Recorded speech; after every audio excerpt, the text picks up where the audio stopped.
Assalamualaikum warahmatullahi wabarakatuh. Pada kesempatan ini saya akan membahas tentang penelitian sejarah. Penelitian sejarah ini adalah materi pelajaran kelas 10 ya. Oke, jadi kita ketahui bersama bahwa sejarah adalah sebuah pengetahuan tentang proses merekonstruksi masa lampau. Jadi untuk dapat merekonstruksi masa lampau menjadi sebuah karya yang menarik dan ilmiah itu diperlukan sebuah cara atau langkah-langkah yang ilmiah pula. Nah, di dalam penelitian sejarah ada langkah-langkah atau tahapan-tahapan dalam meneliti atau dalam penelitian sejarah. Langkah-langkah atau tahapan yang pertama itu adalah penentuan topik.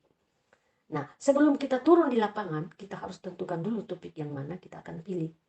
Nah, setelah menemukan topik yang akan kita bahas, tahap atau yang akan kita teliti, maka tahap selanjutnya adalah tahap kedua yang dikatakan dengan heuristik. Heuristik itu adalah penemuan sumber atau mencari sumber sejarah. Adapun sumber sejarah itu ada dua macam. Ya, ada dua macam. Yang pertama itu menurut sifatnya, yaitu sumber primer dan sumber sekunder. Apakah itu sumber primer? Sumber primer itu adalah sumber yang datangnya dari orang yang terlibat langsung dalam peristiwa tersebut. Contoh misalnya, saya mau meneliti tentang sejarah Jepang. Saya wawancarai orang yang terlibat langsung dalam peristiwa tersebut. Nah, setelah saya wawancarai orang tersebut, maka hasil wawancara saya adalah sumber primer. Sumber yang saya dapatkan itu adalah sumber primer karena saya bicara langsung dengan orang yang terlibat pada peristiwa tersebut. Jadi sumber yang saya dapatkan itu dikatakan dengan sumber primer. Nah, sumber tersebut atau sumber primer tadi saya tulis dalam sebuah buku. Saya tulis dalam sebuah buku, kemudian buku saya dibaca orang lain. Orang tersebut mendapatkan sumber dari saya. Jadi sumber dari saya itu dalam buku itu adalah sumber sekunder. Jadi sumber, sudah tahu tentang perbedaan sumber primer dan sumber sekunder. Jadi sumber primer itu adalah sumber yang langsung didapat dari orang yang terlibat langsung dari peristiwa tersebut, sedangkan sumber sekunder adalah hasil tulisan daripada orang yang menulis tentang dari sumber primer, namanya sumber sekunder. Oke. Kemudian sumber menurut bentuknya. Sumber menurut bentuknya itu adalah satu sumber tertulis. Sumber tertulis itu contohnya arsip, dokumen, koran, ya. Kemudian sumber lisan itu adalah hasil wawancara. Hasil wawancara tadi adalah yang saya gunakan pada sumber primer itu adalah sumber lisan. Hasil wawancara namanya sumber lisan itu menurut bentuknya.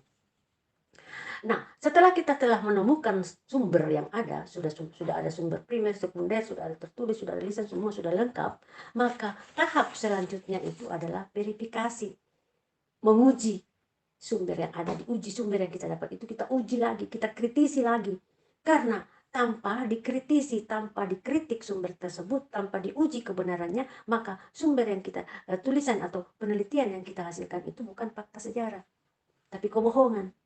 Tanpa diverifikasi, tanpa diuji kebenarannya, bukan fakta sejarah, tapi kebohongan. Karena di dalam tadi wawancara orang itu, orang-orang itu atau manusia itu sering sifat akunya tinggi. Yang sebenarnya dia adalah seorang pengkhianat, tapi mengakunya pada saat diwawancara dia adalah seorang pejuang. Tanpa diverifikasi, dikritik, maka fakta bukan lagi fakta sejarah, tapi kebohongan. Ya, bohong karena dia seorang pengkhianat, toh mengakunya bahwa dia adalah seorang pejuang. Itulah gunanya kritik. Jadi di dalam verifikasi atau kritik itu ada dua kritik sumber. Yang pertama adalah kritik internal atau proses pengujian kredibilitas sumber sejarah atau keaslian sumber sejarah yang bisa dipercaya. Kemudian kritik eksternal itu keaslian dari otentitas sumber yang membuktikan sumber yang bersangkutan itu asli atau bukti fisik dari sumber sejarah itu asli. Nah, setelah kita selesai mengkritisi atau memverifikasi hasil sumber kita atau hasil penelitian kita sudah kritik, maka tahap selanjutnya adalah interpretasi. Interpretasi itu adalah merupakan penafsiran dari fakta sejarah yang telah ada atau fakta yang ada yang kita peroleh. Jadi penafsiran atau juga bisa dikatakan peneliti berusaha menarik kesimpulan. Nah, di dalam menarik kesimpulan peneliti, pertama-tama dilakukan menganalisis.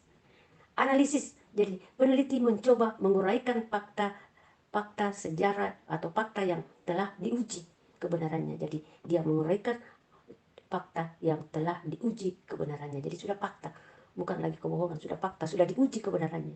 Itu dianalisis lagi. Yang kedua, peneliti mencoba namanya sintesis. Setelah dianalisis, kedua sintesis. Sintesis ini adalah peneliti mencoba menyatukan fakta sejarahnya. Jadi menyatukan fakta-fakta sejarahnya yang ada. Oke, jadi setelah selesai semua tahapan dari tahap pertama sampai tahap keempat sudah selesai, maka sudah siap meja untuk menuju ke tahap selanjutnya, yaitu historiografi. Historiografi itu peneliti menulis atau penulisan kembali hasil penelitian yang telah dilakukan, yang akan dibukukan. Jadi hasil tulisan yang hasil yang telah kita dapatkan dari tahap 1 sampai ke 4 itu kita tulis, kita mulai mengetik, kita mulai menulis, kemudian kita bukukan. Nah, itulah yang dikatakan dengan historiografi. Barangkali cukup sekian presentasi saya hari ini. Semoga bermanfaat. Terima kasih. Assalamualaikum warahmatullahi wabarakatuh.